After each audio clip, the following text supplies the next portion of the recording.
Video শুরুটা দেখে সবার মনে এতক্ষণে একটাই প্রশ্ন, এতদিন পর কিনা জন্মাষ্টমীর ভিডিও। আরে কি করব আর বলো, তোমরা কি এখনো বুঝতে পারোনি? আমার ট্রেন সবসময় লেট। আমি সবসময় একটু সবার লেটে চলি। কবে থেকে ভিডিওগুলো আপলোড করব বলে রেখেছিলাম তোমাদের জন্য, কিন্তু কি করব, সময় মতো কোনো কাজটাই আর করে উঠতে পারি না আমি। যাই হোক, এটাই মানিয়ে নিয়ে এগিয়ে যেতে হবে। তোমরা বলো, তোমরা সকলে কেমন আছো? আশা করছি সবাই খুব ভালো আছো, সুস্থ আছো। আর জন্মাষ্টমীর দিন প্রত্যেকবারের মতো এবছরও ছিল অনেক কিছুর আয়োজন। কিন্তু যদিও এবছর জন্মাষ্টমীটা খুব ঘরোয়াভাবেই করা হয়েছিল, তাই সকাল থেকেই একদম তোড়জোড় লেগে গেছিল সমস্ত কিছু। আর রান্না বান্নার দায়িত্ব তো প্রত্যেকবারই মায়ের থাকে, কিন্তু গপুর জন্য কিন্তু ননিটা আমিই বানাই, এটা প্রত্যেক বছর আমারই দায়িত্ব থাকে।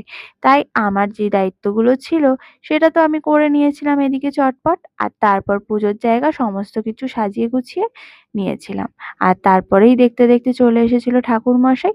এদিকে ঠাকুর মশাইও পুজোতে বসে যায়। আর এইদিকে দেখো, আমার গোপুসোনাকে পুরো রাজপুত্রের মতো লাগছে। এত মিষ্টি লাগছে যে চোখই ফেরাতে পারছি না।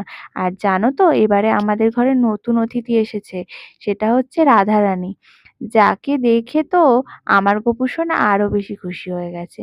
আর এইদিকে দেখো আমার ছোট্ট গোপু সোনা, যাকেও খুবই মিষ্টি লাগছে।